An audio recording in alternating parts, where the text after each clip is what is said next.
dalam surat Al-Isra 28 terungkapnya kan pemboros-pemboros itu ya, mubadzirina. Mubadzirin itu dimaknai pemboros. Mubadzir itu apa toh? Perilaku yang semaunya sendiri tanpa memperhitungkan, tanpa akal, tanpa nalar, tanpa memperhitungkan dampak. Makanya kenapa sih administrasi, manajemen itu diperlukan? Karena kita sebenarnya juga butuh hati-hati terhadap perilaku mubadzir.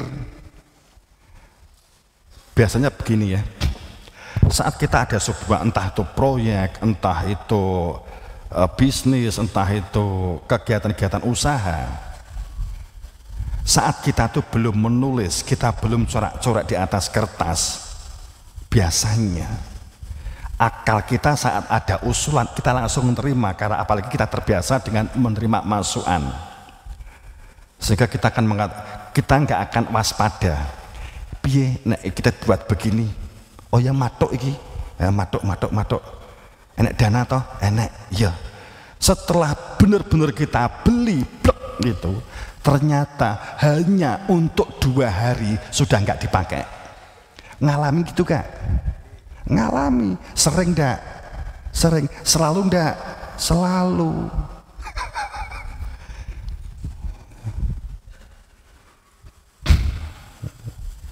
Karena kita itulah disebut sebagai mubadzir. Sekilas kita memerlukan alat itu, sekilas kita memerlukan wadah itu.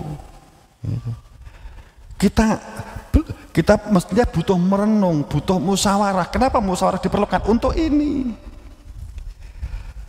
Lah ngopot kok gawe alat itu? Kan enek ini, ada ini. Oh iya ya. Kan juga nggak jauh kan, dia juga punya. Oh iya ya kan gitu. Itu biasanya kalau kita nggak hati-hati, iki sing menjadikan kita gampang utang gitu loh. Ciri orang yang dibuat di dalam kemubadziran itu gampang banget utang. Kena duit itu entek piye? Alah ya utang. Gitu. Yes. Utang kuwi gunakan, diperlukan jika memang kebutuhan, hal yang substansi, bukan yang tools gitu. Jadi utang itu kebutuhan.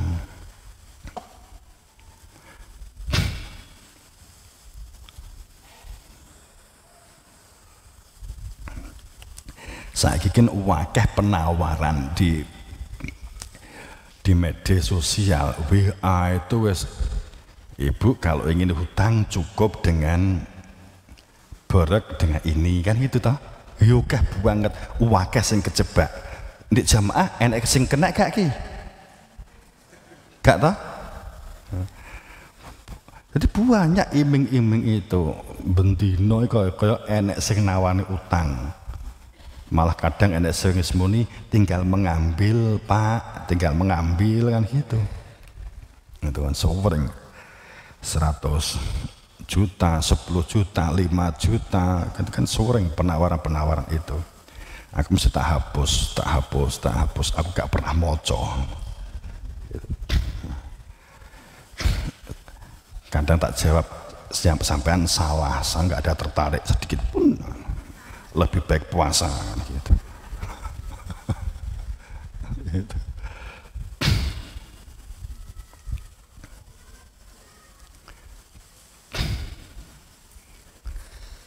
Jadi kita menghindari perilaku-perilaku mubadzir, perilaku boros. Mubadzir itu ikhwanus sayatin, mubadzir itu menjadi perilakunya setan kan itu. Hati-hati. Tapi faktanya kita juga tahu, kadang kan kita juga melihat itu ya, kok alatnya kini gak nganggu boten patek payung punan kan gitu. Kadang karena kita belum mempertimbangkan dengan baik. Kenapa estimasi itu diperlukan?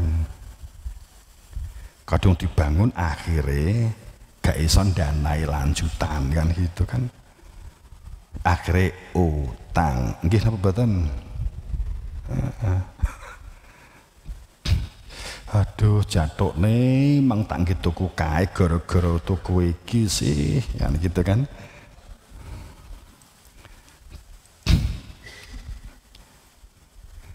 Ini terakhir qaulan nadima, ucapan yang besar dan dahsyat tapi sesungguhnya kosong tanpa isi, tidak tahu apa-apa.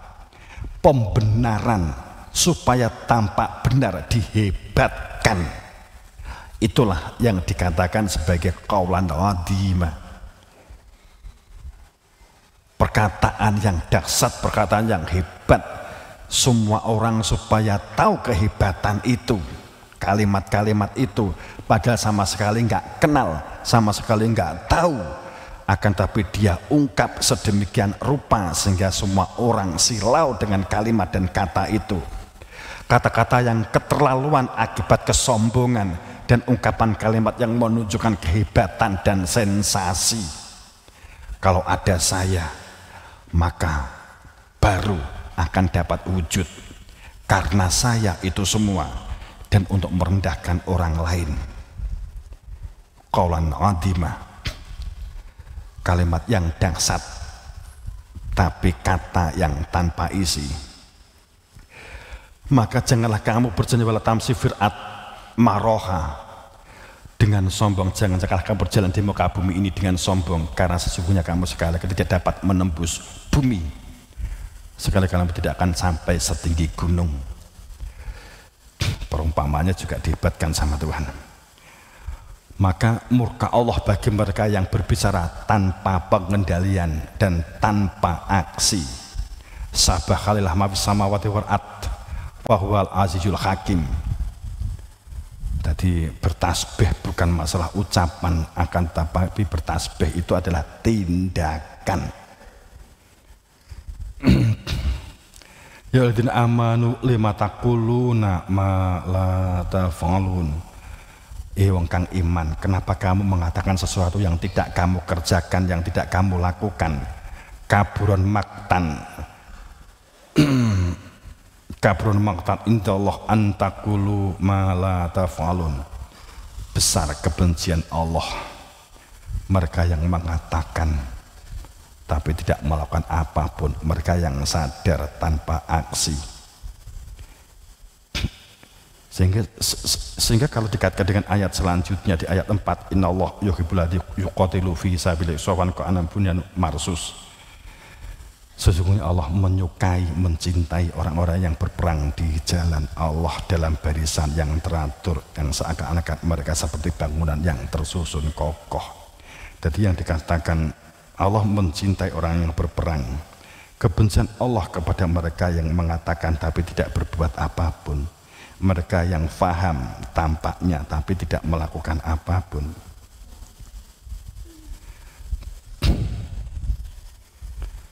Jadi yang berkaitan dengan berperang di jalan Allah itu ya tidak hanya perang menghilangkan atau menumpahkan darah kan. Ternyata di ayat ini kan terungkap seperti itu.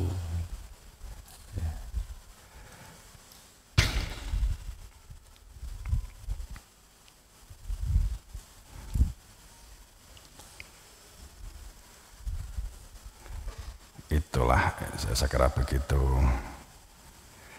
Maka untuk kondisi saat ini, di Sewati saat ini kita bersama membangun kehidupan dalam ranah dan koridor kesadaran dalam aksi guru-guru. Walaupun nyatanya saat tingkat mampunya masing-masing. Jamaah rahimakumullah. Kita membangun situasi dan kondisi yang harmonis, yang saling mendukung, saling mensupport tindakan, perbuatan, berpikir yang membentuk pola dalam sebuah sistem organisasi yang harmonis. Di kondisi yang saat ini kita perlukan, yang akan memiliki dampak generasi ke generasi, itu yang diperlukan. Sekali lagi bersama kita tidak ingin tatanan itu hanya ada dalam satu generasi. Namun ciri tatanan ilahiyah, ciri tatanan rububiyah itu pasti generasi ke generasi. Seharusnya begitu, seharusnya.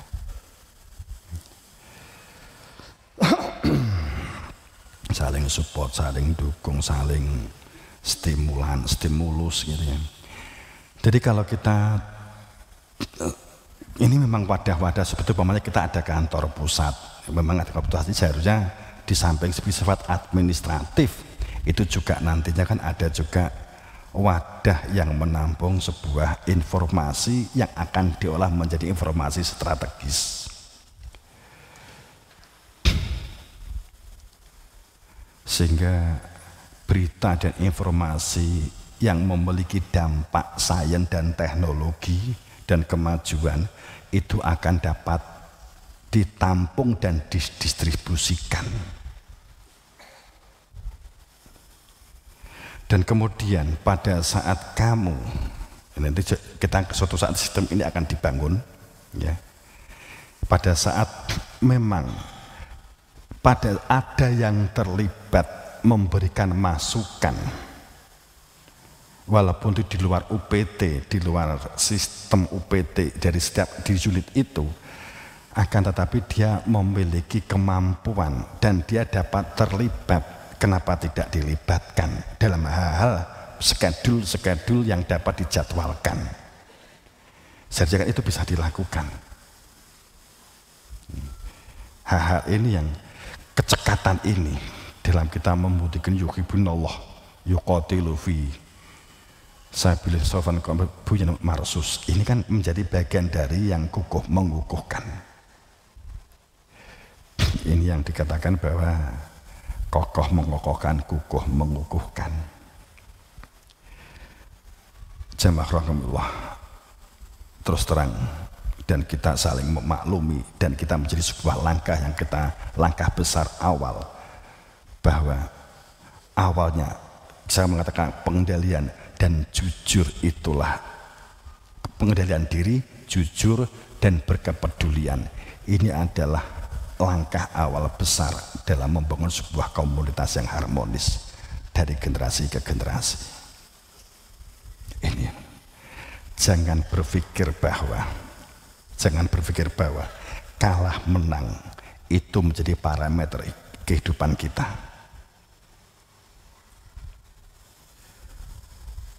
Jangan terbiasakan ungkapan-ungkapan sing penting aman, sing penting nyaman, piye penake. Hati-hati dengan kalimat yang menjebak ini. Ini kalimat orang yang putus asa, yang tidak mampu menyelesaikan masalah, dan jika didedes piye wis piye penake, itu memang kalimat yang paling mudah menghindari tuntutan.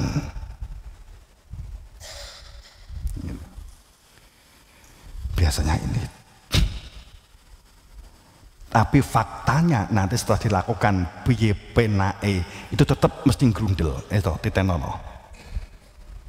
Dejir ini piye penake, mbok ngene kok gak penak sih, kan gitu. Ini kejadian demi kejadian. Maka kita harus hati-hati. Setiap orang mengatakan presidennya marah nggak tegas, faktane kowe dhewe iki ditegasi ya moh. Piye to menungso iki janene? Presidennya gak duwe tegas belas sih. Wes kan umpamane gitu ya. Faktane lho presiden iki ngerti nek kowe iki ditegasi ya moh gitu. Menungso ki pengen wong ndelok wong liya pemimpinnya gak tegas gitu. Tapi basa tegas molet. Basa tegas sarkasme apa jenenge?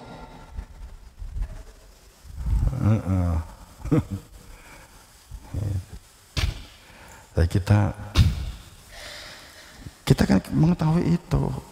Mbok sing tegas kadang berlaku kalimat bahwa kita tuh dituntut untuk tegas. Sayangnya tuntutan kita itu digunakan untuk orang lain. Mbok sing tegas to kae. Tapi kalau sak menipa ojo tegas sing bijak kan gitu.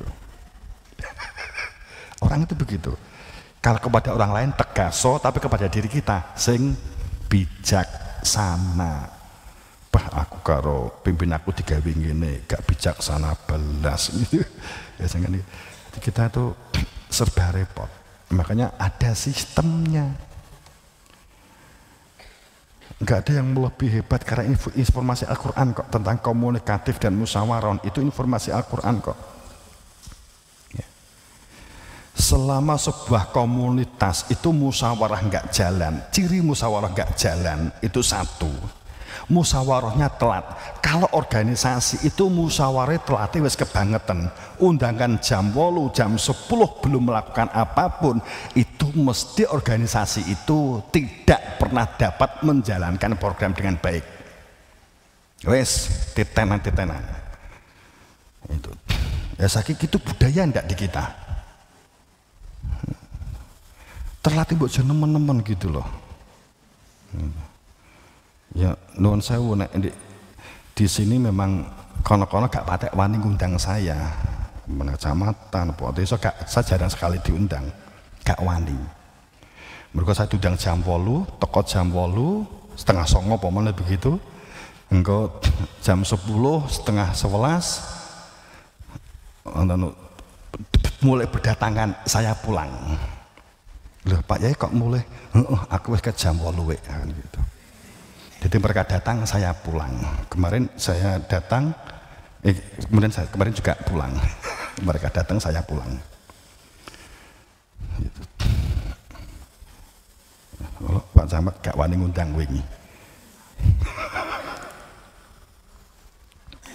Karena saya ngomong, nek timbangannya telat gak usah ngundang ora apa-apa. Tenan aku gak piye-piye kok gak diundang. Ya, apa-apa. Jadi ini maksud saya di komunitas kita inilah. Ciri sebuah organisasi itu hebat kayak apapun kamu berbicara.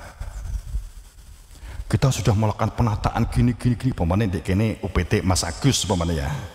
Kita sudah melakukan ini Bapak ini. Saya tinggal ndelok musyawarah piye. Ternyata dari 21 anggota nek musyawarah sing teko mung 5 ki diundang kabeh yang lain. Inggih, omong apapun itu adalah kebohongan. Iki pun teko sedaya Bapak musyawarah. Alhamdulillah tiba dicatat nek gak teko tak ancam itu. Podo dene gitu loh. Jadi sebuah organisasi itu baik dan tidak tergantung dari kita bisa melihat di sistem musyawarahnya. Kemudian kedua, sistem komunikasinya.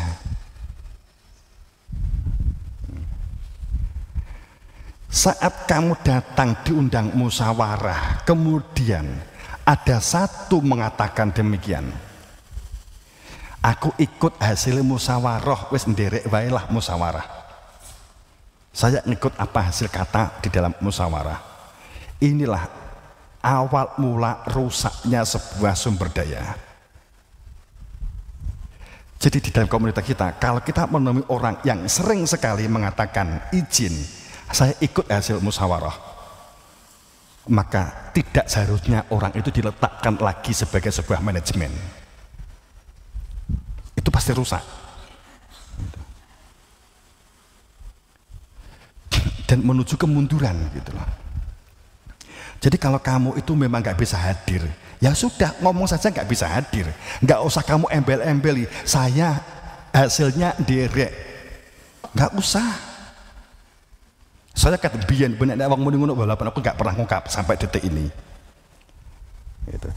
Saya kadang mau ngejok, udah nggak usah kamu tambahi kalimat itu nggak berdampak apapun kok kepada saya. Saat muni, saya hasilnya nderek, bukti ini nggak pernah nderek itu gitulah. Gitu. Itu fakta-fakta dalam satu. Kita keseringan beralibi. Nek gak iso yo ngomong gak iso, gak sah muni aku nderek gitu. Aku gentle, aku nek suatu saat hasilnya emang piye lah itu kan gitu. Karena kalimat itu sadar gak? Itu menjebak diri kamu sendiri. Saya hasilnya nderek, kemudian hasil musyawarahnya kemarin gimana? Ini kok ngene to kudune lho jere ini nderek kan gitu. Jebak gitu. Aku gak sah diunekne gitu. Apa ada dampaknya sih enggak diunekne? Enggak. Apakah itu ada dampaknya saat kamu bunyikan? Enggak. Ini hal yang krusial, yang sepele, tapi sering menjebak sebuah komunitas. Gitu betul. Tebuti-buti.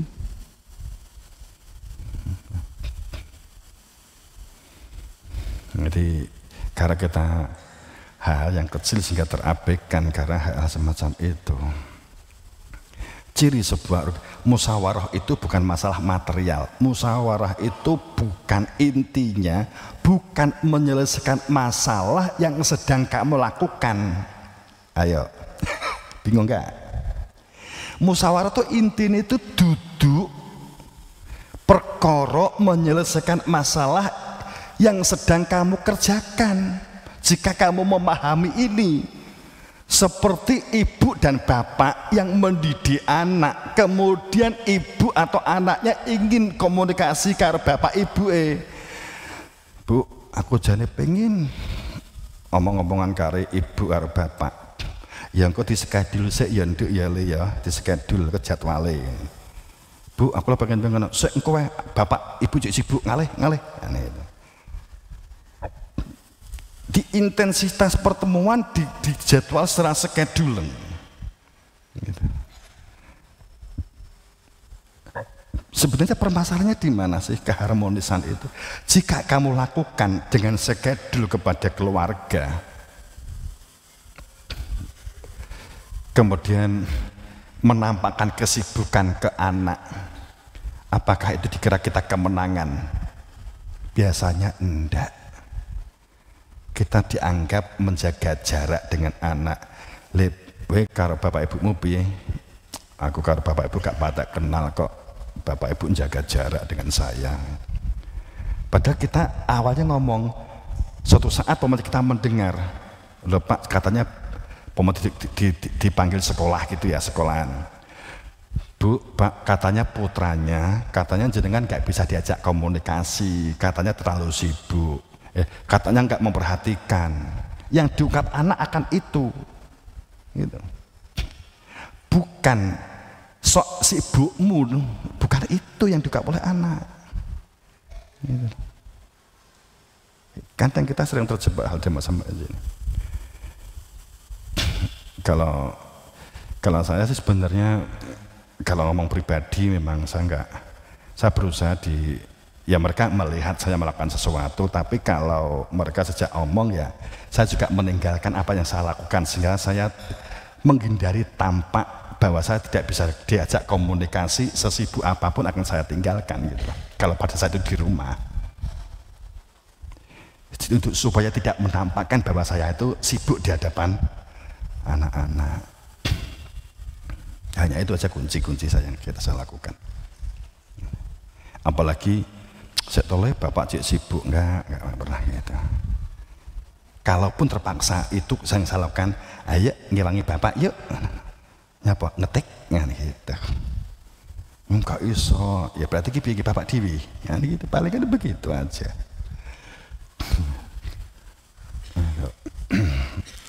Trik-trik gitu, trik-trik kita. Jadi ciri sebuah organisasi itu karena musyawarah itu intinya membangun kekeluargaan untuk saling menyelami rasane, menyelami pemikirannya, ingin membantu, ingin menolong, itu ingin berkontribusi. Itu sebenarnya intinya musyawarah, bukan masalah menyelesaikan apa yang kita lakukan. Jika itu harmonis, itu dibangun, maka musyawarah akan tercipta di kondisi apapun. Komunikasi akan tercipta. Sebenarnya itu hal yang betul. Oke, kalau saya katakan begini, belum cukupkah ayat dipampangkan di hadapan kita bahwa banyak komunitas dunia telah menskedul bagaimana komunikasi musyawarah saat ini gimana keadaannya? Gitu kan? Karena kekeluargaan hilang, kebersamaannya ditinggalkan. Karena intinya kan ini, untuk menyelami ini. Sehingga hanya datang hanya formalitas, hanya retorika, bukan keinginan untuk saling menyatu. Jadi itu ya teman-teman. Jadi jangan salah paham pada saat kamu diajak musyawarah, aku hasilnya ngikut. Bukan ini permasalahannya, bukan hasil. Jadi kalau kamu ditanya, nanti hasilnya ngikut, lah hasil apa sih yang mbok inginkan? Nah, ganti tanya begitu, gitu kan. Karena bukan ini intinya, bukan ini. Tapi adalah bangunan kebersamaan, bangunan kekeluargaan, bangunan saling menyelami. Sesungguhnya adalah ini. Dan itulah kesalahan-kesalahan kecil yang tapi berdampak besar. Jadi banyak di kita dulu saat kita musyawarah sering gak hadir. Itu faktanya yang sering gak hadir, yang sering izin itu juga kesulitan menyesuaikan diri. Faktanya kan begitu, faktanya.